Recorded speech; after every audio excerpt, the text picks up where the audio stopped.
Hi again. Last time we did take a look at Signal K, and today we will take a look at the APIs of Signal K. So let's go.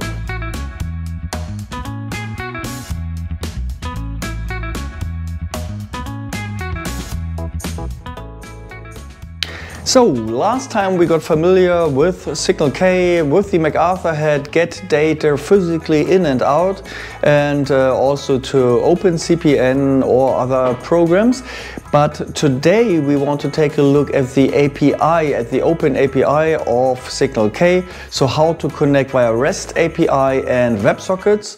Also in this case to get data out, but also to get data in. So if you have, for example, a special source and you want to feed the source, an IoT device, to Signal K, we can use this way. And yeah, let's go. So I added the two onboard sensors, by the way, which we can also use today. So this is the IMU sensor and the 12 volt supply. I don't use the 12 volt supply yet. And to get this on, I had to extend the pins with this riser, which I got from Pepperoni. And I had to exchange the standoffs, and these are now 20mm standoffs. So with these standoffs you get both sensors on. I switched from the MPU 9250 to the ICM 20948 because I had some difficulties with the MPU, and the ICM is recommended from OpenPlotter guys, so I thought, okay, let's go to the ICM. And yeah, it's working fine, as you can see in a second when we take a look at PyPilot, because we don't need the setup in the I2C software of OpenPlotter. Okay, we installed our I2C sensor. If you remember, it must be enabled in the Raspberry settings. So not the settings of OpenPlotter, but just let's go there again here in the Raspberry config. And there you need to enable the I2C interface. And you don't need to go to I2C in this case. I mean, you can go there and you will see that there is an address. When you go to the address, you see that 68 is occupied now, so that's your I2C sensor. But you don't install it here, so the MPU sensor or IMU sensor, in my case, it's not even an MPU this time, so the sensor is automatically detected from PyPilot. Let's start PyPilot, and we see that the ICM 20948 is found. And when we now go to Signal K, we can see that there is a request, and it's important to accept this with read-write, and this is already a good hint also for our APIs. And if we go back and set it to enable IMU only, because I do not have any autopilot connected, we can see already in the dashboard that there are some other entries, and when we filter with the data browser for PyPilot, we find the pitch, roll, and yaw information, also the compass information, so that we have it now in Signal K, but you can also use PyPilot to check the settings. So there's an area where you see all the raw values, even more than the values which are transmitted to Signal K. Interesting, of course, is calibration, but today we want to talk about APIs. The calibration has the nice advantage to have also a visual feedback, so that you see the level of your boat and the compass, and but I mean, that's not our topic today. We want to talk about APIs, and you might ask yourself, why did I show this first? So what you learned with this is how PyPilot is using access on the, you can see all the permitted accesses here under devices, but here you would get new accesses. So you saw how PyPilot and we granted the access for PyPilot to SignalK to read-write data. And this is something we also need to do if we want to put own sensor data in. So that's why we now understood how PyPilot is doing this, and we will now try to do exactly the same. Okay, how do we proceed? So first you can do this with OpenAPI on the SignalK server itself. Then you can try out the APIs, and you can use the get SignalK command. So this is Swagger. Swagger is a tool to document APIs, and you can execute it, try it out. You see this is an example response. So this is not my IP, but this is how my response should look like. I try it out, execute, and now you see the curl. So this was the command which was sent in the background on the server. I have access rights because the server itself has access rights. In this case, it's the SignalK server itself requesting, and we get this response. And I think on this level, you always have access rights, by the way, because this is just getting the server information. I think here are no access credentials necessary. If you have a tool like Insomia, you can use this tool to access this as well. So Insomia is free of charge, at least if you just do simple things tool, and you can create new requests, and I just make a get request. So this is a REST API request on my server. So it's the same SignalK, but adding my IP address. And if I say send, I get the response, the REST endpoint, the WebSocket endpoint, and the TCP server here, or endpoint. We start with the REST endpoint, and yeah, you just need to add the version and that you want to access the API. Important now is that you don't forget the slash. If I just try out this, it's an error, and it's just this little mistake which was blocking the success here. I get a response now, even if I have no authentication yet, but the reason is that I did this before. You should get an error that you have no access rights, because I access now from a different machine with no access rights on the server. So if you now just add one path, I will add now vessels self, so my own vessel, navigation. There you can just scroll down to your to the information and details you're interested in. Attitude value, and I just send this. I get a response for roll, pitch, and yaw, so I can get this information.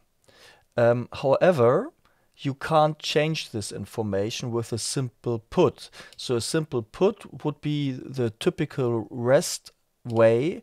Even if you're authenticated, you can't change any of these values, because there is a difference in SignalK between values where you expect that someone gives a command, so like a lever where you expect somebody says push it, or if this is a sensor information. Sensor information can only be added via WebSocket connections. I can recommend two sources. One is the signalk.org specification, which you see here, and one is the GitHub information.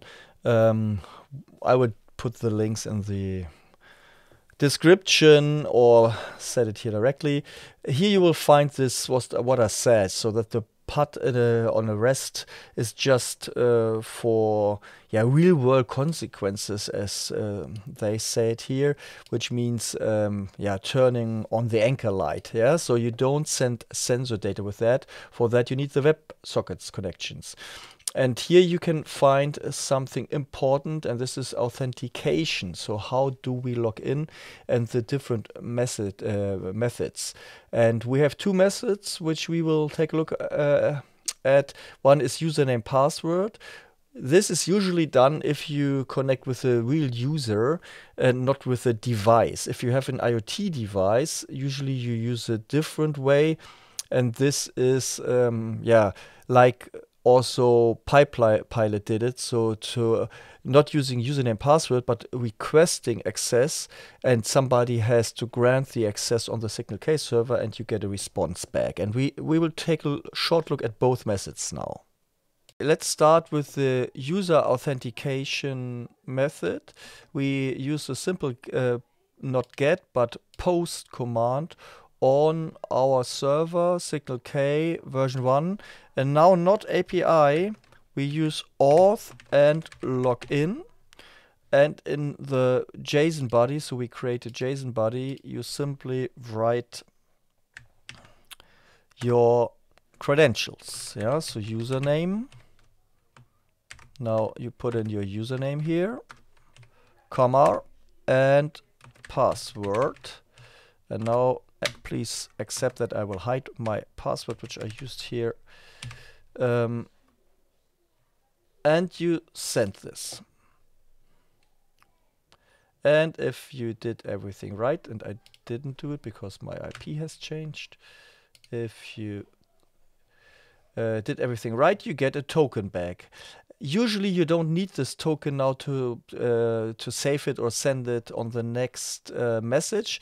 This token is saved in a cookie on your system, and if you send any, even if you would do this now with Insomia, if you send a get command or something else, the token is automatically added, and they know you have access rights as long as the token is valid. Yeah, so at one point it will be invalid.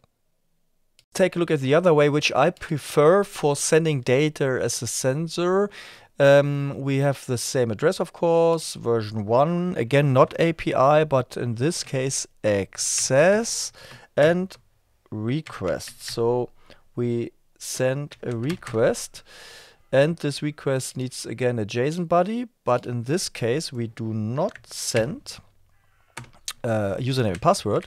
We send a client ID, and this can be now something, yeah, you use for your name. So let's say we call this real access, and we need a description, and maybe we say, okay, this is now data or special data, I don't know. And that's it already. And if you send this request, you get, hopefully get, I did use the wrong IP again. And you get a completed state and a request ID. You need this request ID now, so I will copy this already. But first, let's take a look in OpenPlotter and security access requests. And usually we should see a request here. Why don't we do this? Ah, we got a bad request. So there was something wrong in the request.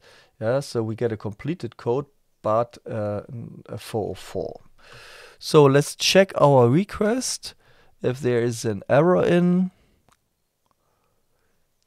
description, special data, client ID. Ah, it's again a little mistake. The D must be a small d, not a capital D. We send it again. We get this one at 202. We go back to our SignalK server, and you see that serial access special data blah blah blah is here, and we can approve this. Before we do this, let's go back again. I copy this request ID because this is the correct one, I guess so. And the only thing you need to do now is, let's do this in the second request. We could use this one, but I will just copy this. So we take the same request, a get command in this case, of course. We copy this request ID again because I had to copy the other one. And you just put it after the request and you say send. I did a mistake. You need to remove this access here. So it's only requests and then the ID. And now you see pending. So status is it's waiting. And this is because, yeah, so you can send this and it's always pending. And this is how the client should do it. We go to read write now, approve it. We go back to to Insomnia. We send it again. And now we get it completed and you get a token. And this token is something you need to save now, because in this case it's not a cookie communication based thing. This is now the token which you always need to send for your authentication via, for example, WebSocket access using this method. And you can also now see on our devices that the special data is added here.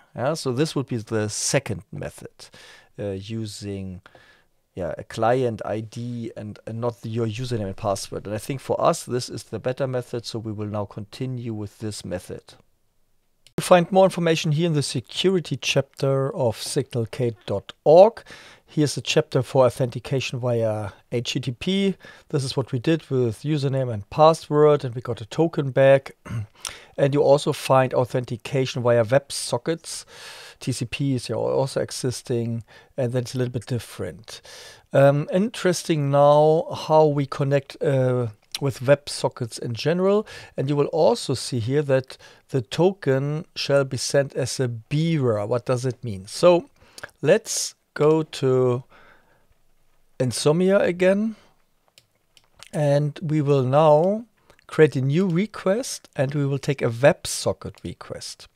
And for a WebSocket request, you can set also authentication, which is also possible for HTTP, and here's the bearer token. If you enable this, you can enter the token here, and I will do this now, and this is now my token, which was created during the HTTP request for authentication.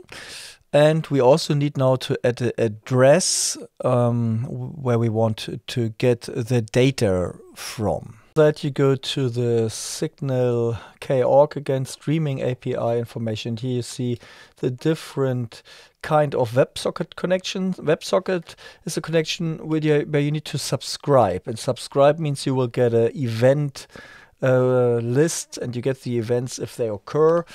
We start to subscribe to, I don't know, all or self, who cares, and we simply put this on our Insomnia. And we of course need to change our host name here to our address and the version to v1. And now we should be able to connect. Error, connection refused, or wrong port, of course. It now did request on port 80. We need port 3000. And now we can connect. And you see we get all the information from our SignalK server. So everything which is going there, because we subscribed to all which is on self, we get all the self-contained or self-referring information. When we change the bearer,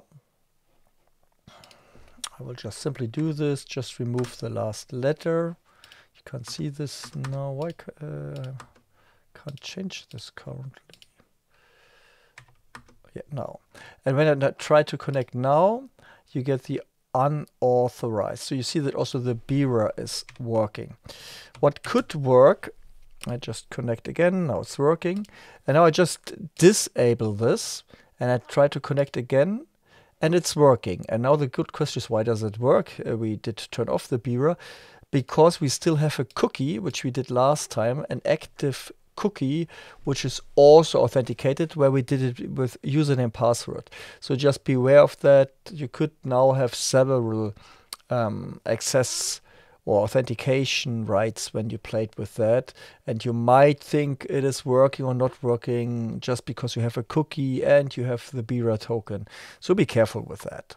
Okay, now you learned the most important things about WebSockets and HTTP requests on our SignalK APIs and authentication for that. By the way, when you want to get some more information here on the events, just select one and you get the complete JSON event. But this is not what we want to do now. We want to send some data now. In the subscription protocol, there are some explanations how you can subscribe on special things. So on a special value, for example, in a special format and so on, but it's not described how to send data. There are some sources where you can find it, and I will give you now a simple example how this is done. So in our first example, we will not send metadata, but real data. You can send metadata or values. I will connect already to our server. Data is coming in. And now we will create a JSON body in our event system, and we will call this updates. And this means we have something we want to share. And now it's getting complicated in terms of which kind of symbols do you need. And believe me, just be careful not to make mistakes here. If you have a source where you can copy it, use this one. So what do you have to do? First of all, we identify our source, because this is documented at the end. So I say this is now Surreal, so that we know which source did send this data. That is our source. You can add more information, but we will now just focus on the second one, which is now values. You need to take a look at the full data model to see what else is possible. So we say values, and what kind of values do I want to send? 2 in this case. So the path, so where shall this value be generated? Now you can select whatever you want. It will be generated new. So it's .self. I have no context set. I'll show you this in a second, but we take something simple now, and let's say we take, it's maybe or we take the surreal part, and maybe it should be a, I don't know, power value. Who cares? And now you need, of course, to add a value. And let's take the value 100. We will not set a unit now, and we can't set a unit because for a unit, you see already I have one column mistake here. For unit, we need to send metadata. So now I have to check. I did forget some column here somewhere. Oh, I think here we go. Oh, okay. And now I will send this data. Couldn't see if it was received even, because it's now in the streams. So we go to our SignalK server. Let's go to our data browser. We did send it to self. How did we call it? Power. So here's our surreal power, and the value is 100. We can change this now. Let's say 1000. We send it. Here was the sending. Yeah, you saw this blue arrow which was going up. We can stop this in a second, and you see that 1000 is existing. You see there's no unit. For the unit, we need to change the metadata of this entry. So this is a one-time change and not like sending data. So let's take a look how to change this unit now. But it's a different thing. We don't want to send now values. We want to set metadata. So I added the value. The path is the same. And now it's a value of metadata. And their metadatas are several existing, so I need to set another column, and we want to change units, and I set it to what or what's, and you can also, for example, set a display name, and there are other metadata information, and let's call this surreal power. I don't know, it's not important now. Not sure if I need to remove the source for that. I will just do this now so that we do not have an error. And I sent this, and let's see if it did work. And you see we got the what information now. So that is how you can send your own data into into SignalK. And of course you can also subscribe now to your data on another system and so on. And maybe we just simply make one break. So that you see here is the uploading information, and you see our structure here. So if you want to find something you want to change, you can also just take something here, and you see here also path, value. So you can copy something like this to your updates chapter just to send it. Okay, a nice tool is also the data Fiddler. You find it on the SignalK server under server, and when you enter here your structure which we used for the WebSocket connection, and let's just take now YouTube or something and we'll send it. You see, first of all, that SignalK is always adding something like the context, timestamp, source, and also a label. Even if you forgot this, SignalK will edit it. And when you go to the data browser, you will find now your source here or your input. It helps also sometimes if you want to maybe use this one here, copy it over, and you wanted to change maybe just the input, then you can use what was created by SignalK to have an example, let's say. So now I have two entries because I have two sources. But so nice tool, data Fiddler, also something you should know. Okay, guys, the time is really nearly up. We can't dig into Node-RED now, but just if you want to see how to connect with Node-RED on SignalK, leave a comment and I will do a special video for that. Just maybe a quick note, when you have a SignalK server like this one, you can decide if you want to enable read-only access. That means without authentication you can read data. If this is off, you can only read data after authentication. So we can give this a try. If I connect now, or I am already connected to my WebSocket here, just will connect again, and you see there is no data coming in. But if I authenticate now, I get all the different items. I can unsubscribe and then it stops. I can subscribe again to all or to just a few of them and so on. If I change this to read-only access and I deploy this again, I get directly without authentication all the different information. So I need to unsubscribe actively so that this is stopping. And I could, for example, subscribe to only to power. And if I send or change something now for power after authentication, because for writing I always need access rights, I can do this. Okay, you see here I did this with HTTP, with WebSockets, with TCP. At the end, I decided to log in instead of, so username and password instead of the Beaver token. This was working for me, but this is another chapter. So if you leave a few comments that you want to see this, I would do a Node-RED special SignalK video. If not, then I hope you learned enough today using the APIs directly. Okay, thank you for watching. Hope you enjoyed it. If so, give me a thumb up. As always, I want to help you to help yourself. I don't want to give you a copy-paste solution because one day it will stop working and you need to be able to deal with that. So hope you enjoyed it. By the way, next time, hopefully, cross fingers, I get a Manjana package. So we will take a look at Manjana with MacArthur and OpenCPN and so on. So looking forward to that. Yeah. Have a good day. See you next time. See you next time.